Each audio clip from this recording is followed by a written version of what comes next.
combien de jours, combien de nuits à te dire que cette fois ce serait différent, que tu allais réagir autrement, ne pas laisser tes émotions t'envahir violemment, ne pas répéter ces mots, ces gestes, ces choix, et faire enfin ce qu'il y a de mieux pour toi. Pourtant, encore une fois, tout fout le camp. Encore une fois, ça déborde, ça cogne fort, ça brûle, ça mord. Ces vieilles blessures que tu pensais guéries sont toujours là, tapies, prêtes à surgir encore. Les mêmes schémas limitants qui reviennent et t'escortent, les mêmes tensions qui te traversent et t'emportent. Et si je t'accompagnais sur un chemin où chaque pas te rapproche de ta paix intérieure, imagine des émotions apaisées, des relations équilibrées, une vie alignée avec toi-même où ton passé n'est plus un poids, mais un tremplin.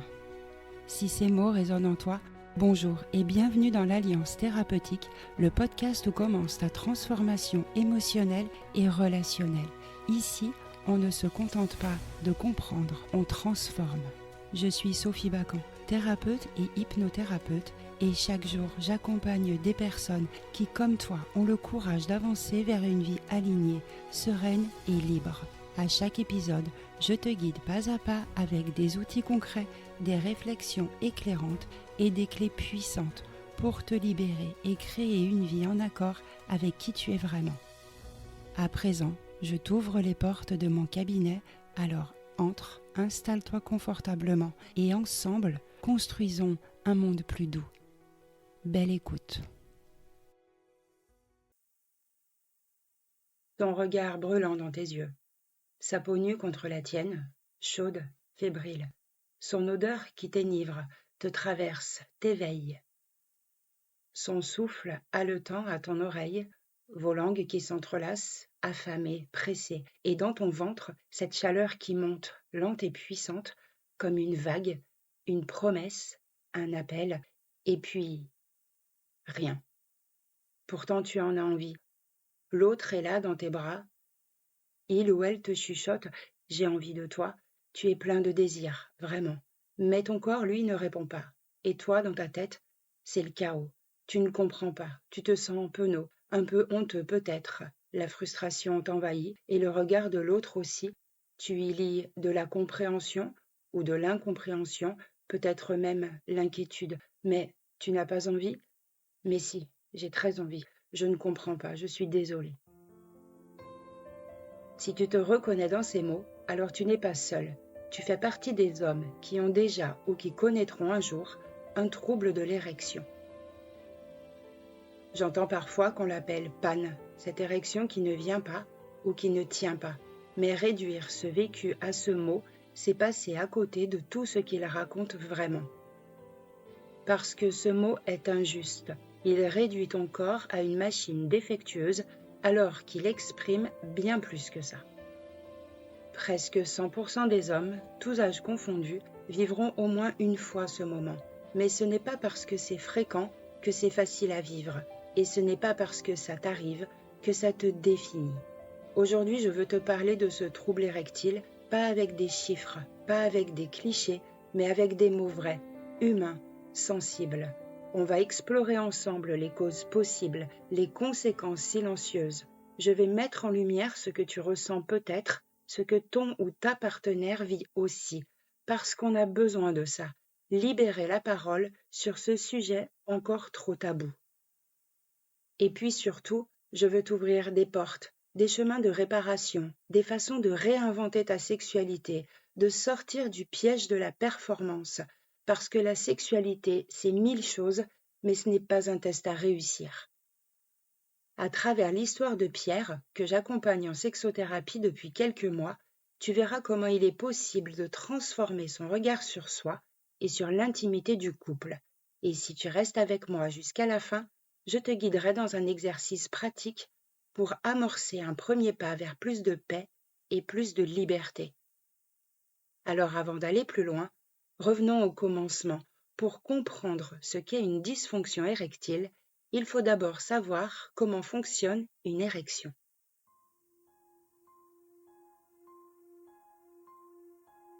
Peut-être que personne ne t'a jamais réellement raconté comment ton corps fonctionne, comme Pierre, qui a grandi dans une famille où la sexualité était un non-sujet. Alors entre les films porno irréalistes et les blagues gênantes entre copains, il n'avait glané que des miettes d'informations. inutile quand la difficulté est apparue. Reprenons depuis le début. Tu l'as sûrement déjà constaté. Parfois, ton sexe se dresse sans que tu en aies envie. Le matin au réveil, en pleine réunion ou devant ton écran. Ce n'est pas toujours lié à un désir ni à une pensée excitante. C'est simplement ton corps qui suit son rythme interne. Ces érections spontanées sont des signes de bonne santé. Elles montrent que ton système nerveux, hormonal et vasculaire fonctionne. Quand l'excitation est présente, le processus est simple à comprendre. Ton cerveau envoie un message, les vaisseaux s'ouvrent, le sang afflue et les corps caverneux du pénis se gorgent. Mais pour que l'érection se maintienne, il faut un équilibre subtil, que le sang entre et reste, que le corps se détende et que l'esprit suive.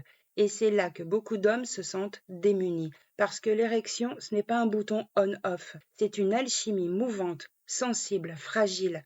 Un stress, une distraction, une peur, un mot malvenu, et tout peut s'interrompre. Tu vois, ton sexe ne ment pas, il capte, il filtre, il dit ce que parfois tu n'oses pas ressentir. Et tu n'es pas moins un homme quand il dit non. Tu n'as rien à prouver. On appelle ça une dysfonction érectile quand la difficulté est persistante ou récurrente. Quand obtenir ou maintenir une érection suffisamment rigide devient compliqué, et cette difficulté peut prendre plusieurs formes. Il y a le trouble primaire, présent dès les premières expériences, quand l'érection n'a jamais été possible avec un ou une partenaire. Il y a aussi le trouble secondaire, le plus fréquent qui survient après des années de sexualité satisfaisante. C'est ce qui a amené Pierre à me consulter. Il y a également le trouble situationnel, qui n'apparaît que dans certains contextes, avec une nouvelle personne, après une dispute, hors de la maison, mais il disparaît en solo ou dans un cadre sécurisé. Et enfin, il y a le trouble généralisé, qui touche tous les contextes, même la masturbation, même la nuit. Avant d'accuser le stress ou les émotions, il y a une étape essentielle, vérifier le corps. Parfois, une cause organique existe, une fragilité vasculaire, un déséquilibre hormonal, un air comprimé, un médicament inadapté. Et c'est là que l'urologue joue un rôle clé pour écouter ton corps, poser un bilan et clarifier ce qui relève du médical. Je tiens à te le dire, tu n'es pas seul. Et surtout, tu n'es pas impuissant. Ce mot, on va le jeter à la poubelle avec celui de panne. Tu es en train de réapprendre à écouter ce que ton corps raconte, à distinguer ce qui est médical, émotionnel, relationnel ou parfois un peu détroit. Maintenant que ce socle est posé, on va pouvoir plonger dans ce qui se cache derrière cette difficulté, les pressions, les histoires, les liens, les émotions, et surtout ce qu'elle peut apprendre de toi. Quand on parle d'érection, il faut d'abord se rappeler une chose essentielle. Il n'y a presque jamais une seule cause. Ce n'est pas une panne isolée, c'est un tissage subtil entre le corps, l'esprit, l'histoire et la relation. Parfois, le corps est directement impliqué. La fatigue extrême, le diabète, un déséquilibre hormonal, une affection de la prostate ou encore certains médicaments peuvent perturber le mécanisme érectile. Même la prise de médicaments courants, comme ceux contre l'hypertension ou la dépression, peut jouer un rôle. Et dans ces cas-là, l'urologue est vraiment indispensable pour comprendre ce que le corps dit. Mais bien souvent, le corps fonctionne et c'est l'esprit qui interfère. Le stress chronique, la peur de faillir, l'anxiété de performance transforment l'intimité en épreuve. Quand tu entres dans la chambre avec la pensée de « il faut que j'assure », ton sexe devient spectateur de ton mental. L'érection n'est plus libre, elle est sous surveillance. Pierre, par exemple, me disait qu'il avait l'impression de se regarder d'en haut, incapable de se laisser aller tant il cherchait à contrôler. Et puis, il y a les traces plus anciennes, celles qui viennent du passé, un souvenir de moquerie dans un vestiaire, une première fois maladroite, une remarque blessante ou même un traumatisme sexuel qu'on croyait enfoui. Ces marques invisibles pèsent parfois lourd. Elles ressurgissent au moment où l'on voudrait se sentir le plus vivant. À cela s'ajoutent les dynamiques du couple, une rancune non exprimée, une dispute laissée en suspens, une sexualité devenue mécanique ou réduite à un devoir conjugal. Dans ces contextes, le corps parle à sa manière. Il se retire, il dit que le terrain n'est pas sûr, que le lien n'est pas prêt. L'érection se coupe, non pas par hasard, mais comme un langage silencieux du couple. Et puis, il y a aussi l'idéalisation. Certains hommes mettent leur partenaire sur un piédestal, la voient comme une déesse ou une figure maternelle. Alors l'excitation se fige, non pas parce que le désir est absent, mais parce qu'il est écrasé par la peur de décevoir, par l'impression de ne pas être à la hauteur. Et tout cela, corps, psychisme, mémoire, lien et imaginaire, s'entrelacent. Et c'est pour cela que réduire ce vécu au mot panne est si injuste. L'érection est une boussole, un messager. Elle révèle ton état intérieur. Elle t'invite à écouter ce qui en toi ou dans ton couple demande à être reconnu. Mais quand ce message n'est pas compris ou quand il est vécu comme un échec, les conséquences peuvent être lourdes. Pour l'homme d'abord, la honte s'installe avec la culpabilité et ce sentiment de défaite intime. Certains cherchent à compenser ailleurs, au travail, dans le sport, dans la performance sociale. D'autres se retirent complètement, évitent tout contact corporel pour ne pas risquer un nouvel échec. Le silence devient une stratégie de survie. On se replie, on se tait, on retourne la colère contre soi et plus on se tait, plus le malaise s'installe. Dans la relation aussi, les effets sont puissants. La peur de la prochaine fois s'invite dans le lit. Le désir se mélange à l'angoisse, le corps à corps devient un terrain fragile, alors certains couples s'éloignent, ils cessent de se toucher, de se caresser, de s'enlacer. Ce n'est pas un manque d'amour, mais une peur de raviver la blessure. Et l'intimité se vide peu à peu, au point que parfois, il ne reste que le silence entre deux corps. Et derrière ce silence, il y a tout ce que l'homme ne dit pas, tout ce qu'il garde pour lui, par honte, par peur de blesser, par incapacité à mettre des mots sur son chaos intérieur. Oui, beaucoup d'hommes se taisent, mais à l'intérieur, c'est un tumulte. Et ça ressemble à « je t'aime mais je n'y arrive pas, j'ai peur que tu crois que je ne te désire plus, je me sens nul, moins homme, moins digne. Je voudrais disparaître plutôt que de ne plus voir ta déception. Je préfère me taire plutôt que d'avouer ma peur. » Pierre me confiait qu'après chaque échec, il cherchait un prétexte pour se lever du lit, aller boire un verre d'eau, se cacher dans la salle de bain, éviter ses propres yeux dans le miroir. Il disait « Je ne voulais pas qu'elle voie ma honte, alors je m'éloignais, mais plus je m'éloignais, plus elle pensait que je ne voulais plus d'elle. » Voilà ce que beaucoup d'hommes vivent, un combat intérieur qu'ils mènent seuls. L'impuissance ressentie n'est pas seulement sexuelle, elle devient existentielle, comme si d'un coup tout leur être vacillait. Et pendant que toi, tu te débats avec ton chaos intérieur, ton ou ta partenaire voit autre chose. Il ou elle ne voit pas ce que tu ressens. Cette personne voit ton silence, ton corps qui s'éloigne. Et ce qu'elle comprend, ce n'est pas forcément ce que toi, tu vis. Alors l'autre imagine. Il ou elle se dit peut-être « il ne m'aime plus » ou bien « il ne me désire plus » et parfois même « est-ce qu'il me trompe ?» Et là, cette personne que toi tu aimes se sent rejetée, blessée, insécurisée, parce que dans son regard, ce n'est pas juste ton sexe qui ne répond pas, c'est elle qui croit que tu refuses. Alors viennent les questions. Qu'est-ce qui ne va pas? Est-ce que c'est moi? Elle insiste, elle cherche à comprendre. Mais toi, plus tu entends les questions, plus tu te sens acculé, plus tu te renfermes. Et sans vous en rendre compte, vous tombez dans une spirale. Toi, tu te tais pour ne pas la blesser, elle questionne pour se rassurer, et au milieu, le mur grandit.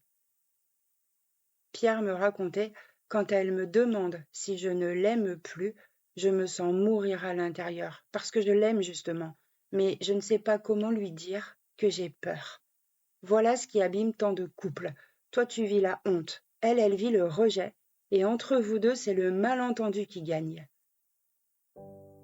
Alors, comment on sort de ce cercle? Comment on répare ce qui est abîmé?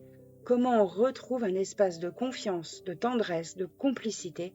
C'est ça que j'aimerais t'ouvrir maintenant, les chemins de réparation. La première clé, c'est de mettre des mots, de nommer ce qui se passe, de dire je t'aime, je te désire, mais je me sens bloqué. Ça change tout parce qu'à partir du moment où les mots existent, le silence n'a plus le même poids. Ensuite, il faut ralentir, revenir à la sécurité, ne pas chercher à forcer, ne pas attendre que ça marche comme avant. Laisser au corps le temps de retrouver sa liberté. Et surtout, sortir de cette idée que réussir un rapport, c'est pénétrer et tenir jusqu'à l'orgasme. Non, la sexualité, c'est bien plus vaste. C'est un regard, une main posée, une respiration partagée, un jeu, une complicité. Tu peux retrouver de la confiance autrement, par la tendresse, les caresses, par les moments où il n'y a justement plus rien à prouver. C'est ça qui restaure la sécurité. Et puis, il y a l'estime de soi, parce que l'homme qui doute de son corps finit par douter de tout. Alors parfois, il est important de réinvestir d'autres espaces de sa vie, retrouver une fierté, une valeur qui ne repose pas uniquement sur la sexualité. Il est aussi important de solliciter une aide extérieure. La sexothérapie et la thérapie de couple, ce sont des espaces où on peut déposer tout ça, où chacun peut dire ses peurs, ses attentes, sans jugement, sans pression. Et si tu te reconnais dans ce que je décris, retiens ceci. Tu n'as pas à affronter ça seul. Ce n'est pas une fatalité. Tu peux réparer, petit pas par petit pas, en apprenant à parler, à ralentir, à redéfinir ta sexualité. Et justement, redéfinir la sexualité, c'est peut-être le plus beau chemin, parce que si l'érection n'est plus le centre de tout, alors 1000 possibilités s'ouvrent à toi. On nous a appris un scénario très limité, un peu de préliminaire, une pénétration et une éjaculation. Et tout le monde devrait en être satisfait. Mais ce script-là, il enferme, il met la pression, il oublie la lenteur, la surprise, la créativité, la sensualité. Réinventer la sexualité, c'est accepter de sortir de ce cadre, c'est explorer sans objectif, c'est retrouver le plaisir d'une caresse qui dure, d'un souffle partagé, d'un corps qu'on découvre à nouveau. Certains parlent de slow sex, d'autres de sexualité taoïste. Peu importe les mots, l'important c'est de se libérer de l'idée de performance, de revenir au corps vivant. Dans ces moments-là, l'érection n'est plus une condition obligatoire, elle devient une possibilité parmi d'autres. Et paradoxalement, c'est souvent quand la pression tombe que l'érection revient, libre et spontanée. Avec ce travail, Pierre m'a confié en séance, quand j'ai accepté de ne pas forcément pénétrer, mais juste de rester avec elle, à l'embrasser, à la caresser, j'ai senti quelque chose changer. Je n'étais plus comme en examen, et c'est là que naturellement, mon corps a suivi. Tu vois, c'est ça réinventer sa sexualité, passer d'un test à réussir à une rencontre à vivre. Et pour retrouver ce chemin, un accompagnement est nécessaire parce que seul, c'est difficile de sortir de ses peurs, de ses habitudes, de ses croyances. Et c'est là que la sexothérapie peut devenir un espace précieux. La sexothérapie, c'est d'abord un espace de bienveillance, un lieu où tu peux déposer ta honte, ton silence, ton sentiment d'échec, sans être jugé, sans être réduit à ta difficulté. On y travaille plusieurs dimensions. D'abord, la relation à toi-même, à ton corps, à ton désir, à ta confiance, parce que ce lien intime avec toi est la base de tout. Ensuite, on travaille la relation à l'autre, comment tu communiques, comment tu oses dire, comment tu recrées de la sécurité affective et de la complicité. On utilise parfois des approches comme les thérapies cognitives et comportementales. Elles permettent d'identifier les pensées automatiques qui bloquent l'excitation, comme « je vais échouer, je ne suis pas à la hauteur », et de les remplacer par des pensées plus réalistes, plus apaisées. C'est une rééducation progressive à la sexualité où l'on apprend à remettre du jeu, du plaisir de la liberté. Et puis il y a l'hypnose. L'hypnose est un outil puissant pour réguler l'anxiété de performance, apaiser les mémoires corporelles douloureuses, créer une sécurité intérieure profonde qui permet au corps de se détendre. En hypnose, on peut aussi réapprendre à ressentir, remettre du mouvement là où le corps s'est figé, rouvrir des chemins de plaisir qui semblaient perdus. Dans tout ce travail, il n'y a aucun objectif de performance. Personne ne te demandera d'assurer. Le seul objectif, c'est de retrouver ta liberté intérieure, de pouvoir à nouveau vivre ta sexualité comme un espace de rencontre, de joie, de tendresse. Parce qu'au fond, la guérison ne passe pas par la performance retrouvée, mais par la liberté retrouvée. Et pour t'aider à ressentir ce que peut être cette liberté intérieure, je te propose maintenant un exercice guidé, un moment rien qu'à toi, pour déposer la pression, pour retrouver ton corps autrement et pour goûter un peu à cette paix dont on parle depuis le début. Cet exercice s'appelle « Et si je n'avais plus à prouver ?» parce qu'en le pratiquant, tu t'offres la possibilité de relâcher le poids des attentes, de retrouver ton corps comme un allié et de goûter à une liberté intérieure qui ne dépend plus de ta performance.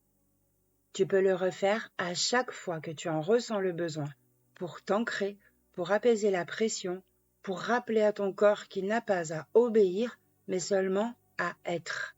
À force de pratique, tu découvriras que cette paix intérieure devient plus disponible, plus naturelle, jusque dans ta sexualité. Si tu es prêt, installe-toi confortablement, assieds-toi ou allonge-toi, choisis la posture qui te permet de respirer librement. Ferme les yeux si tu veux et prends une première inspiration profonde, puis relâche-la doucement.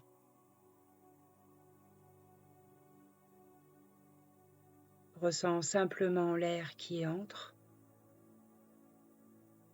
qui sort, ton ventre qui se soulève, ton corps qui se dépose peu à peu. Maintenant, porte ton attention sur tes épaules. Imagine qu'elles se relâchent, comme si tu posais un fardeau trop longtemps porté. Puis amène ton attention sur ta poitrine. Laisse-la s'ouvrir un peu plus à chaque souffle. Et dans ce relâchement, je vais t'inviter à imaginer une scène. Imagine que tu es dans un lieu qui t'apaise. Peut-être la nature, peut-être un espace intérieur, peu importe. Un lieu où tu te sens en sécurité. Dans ce lieu, tu es là, avec ton corps tout entier. Et je vais t'inviter à répéter intérieurement ou à voix haute, c'est toi qui vois, cette phrase. Je n'ai rien à prouver. Encore une fois, inspire profondément, souffle lentement et répète. Je n'ai rien à prouver.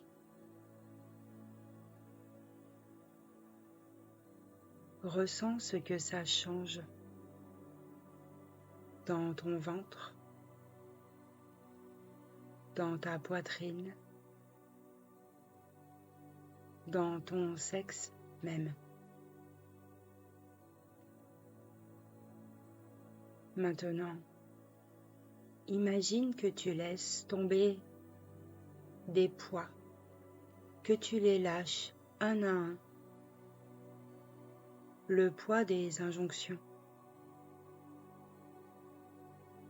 Laisse tomber le poids où il est écrit « Je dois être fort ». Laisse tomber le poids du « Je dois tenir ». Laisse tomber le poids du « Je ne dois jamais échouer ». Chaque poids tombe à tes pieds. Observe-les. Et toi, tu es un peu plus léger et tu respires un peu plus librement.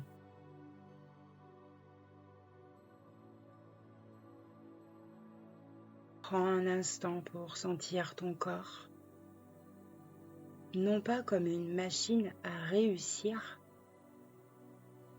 mais comme une présence vivante. Ton cœur qui bat, tes poumons qui respirent, ton ventre qui se détend, ton sexe qui n'a plus rien à prouver non plus, qui peut simplement être là, au repos, sans enjeu. Maintenant, je t'invite à poser une main sur ton cœur et l'autre sur ton bas-ventre. Et tu inspires profondément et souffle. À l'inspiration, tu accueilles la vie. Au relâchement, tu libères la pression.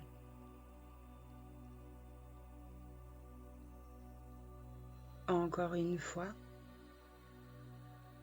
inspire profondément. Accueille la vie. Et souffle. Libère la pression. Laisse ton corps intégrer cette évidence. Tu n'es pas réduit à ta performance. Tu n'es pas ton érection. Tu es bien plus vaste que ça. Et si tu avais le droit d'être là simplement, d'être aimé, désiré, caressé, même sans érection.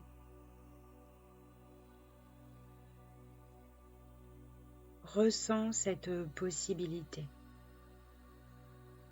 Un instant, imagine qu'elle est vraie. Ton corps se détend.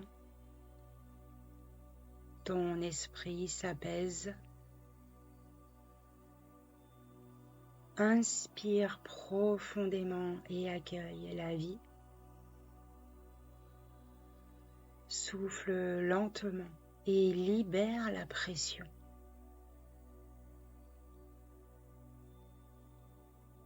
Reste encore quelques respirations dans cet espace.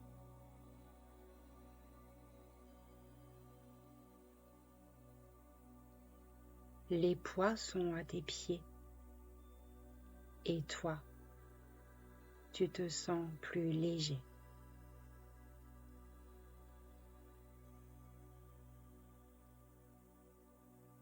Quand tu voudras, tu pourras doucement bouger tes pieds, tes mains, reprendre contact avec la pièce où tu es et ouvrir les yeux. Prends un instant pour ressentir ce que ce moment t'a offert. Ce relâchement, cette liberté, même légère, même fragile, tu peux la garder avec toi. Et c'est avec cet état intérieur que j'aimerais te laisser un dernier message. La perte d'érection n'est pas un échec, c'est un signal, un langage que ton corps utilise pour te dire quelque chose d'essentiel. Tu n'as pas à t'y enfermer, tu n'as pas à la vivre comme une condamnation. Tu l'as entendu aujourd'hui, l'érection n'est pas une machine à réussir, mais une boussole. Elle révèle ton état intérieur, elle te guide vers ce qui demande à être entendu, apaisé, transformé. Alors, ce que tu as à retenir aujourd'hui, c'est surtout que tu n'es pas seul. Ce que tu vis, d'autres hommes le traversent aussi, et tu as des ressources. Tu peux vérifier le côté médical, travailler sur tes croyances, te libérer des pressions, réinventer ta sexualité, te faire accompagner par un ou une thérapeute si nécessaire. Et surtout, tu n'as rien à prouver ni à toi ni à l'autre. La sexualité est un espace de rencontre, pas un test. Je souhaite vraiment que ce que tu as entendu aujourd'hui t'aide à porter un regard différent sur ton corps, sur ton désir, sur ton couple, que tu oses en parler, que tu retrouves la liberté de goûter à l'intimité autrement. Et si tu veux aller plus loin, tu peux réécouter l'exercice guidé que je t'ai proposé, l'utiliser comme un point d'ancrage chaque fois que la pression monte, chaque fois que la peur revient. Petit à petit, tu verras que la confiance s'installe autrement, plus solidement. Merci d'avoir partagé ce temps avec moi. Prends soin de toi, prends soin de ton couple et souviens-toi, ta valeur ne se mesure jamais à ce que fait ou ne fait pas ton sexe, mais à la qualité de ta présence, de ton désir partagé, de la tendresse que tu offres et que tu accueilles. Et si tu es là ou le partenaire, rappelle-toi aussi que cette difficulté n'est pas un rejet de toi, c'est un langage du corps, parfois un appel à plus de sécurité, à plus de vérité. Tu n'as pas à emporter la faute. Ton rôle, c'est d'être là, d'écouter, d'ouvrir l'espace du dialogue et de la complicité. Parce que la sexualité se vit à deux et que c'est ensemble que vous pouvez la réinventer. Et puis, je voudrais terminer en te partageant ce qui m'anime profondément. Je suis convaincue que c'est ensemble, main dans la main, en osant explorer nos douleurs, nos limites, nos silences, que nous pourrons élever une nouvelle génération. Des enfants, des jeunes adultes, plus libres dans leur rapport au corps, plus à l'aise avec leurs émotions, plus sereins dans leurs relations. Je crois qu'ensemble, nous pouvons bâtir un monde plus doux, pas parfait, mais plus conscient, plus aimant, plus humain. Et si c'est ton objectif aussi, abonne-toi à ce podcast. C'est une façon simple de marcher ensemble sur ce chemin. Je te retrouve dans 15 jours pour un nouvel épisode de l'Alliance thérapeutique, le podcast de ta transformation émotionnelle et relationnelle. Nouveau sujet, nouvelles clés, nouveau pas vers toi. Alors d'ici là, prends soin de toi et surtout n'oublie pas, la lumière est en toi.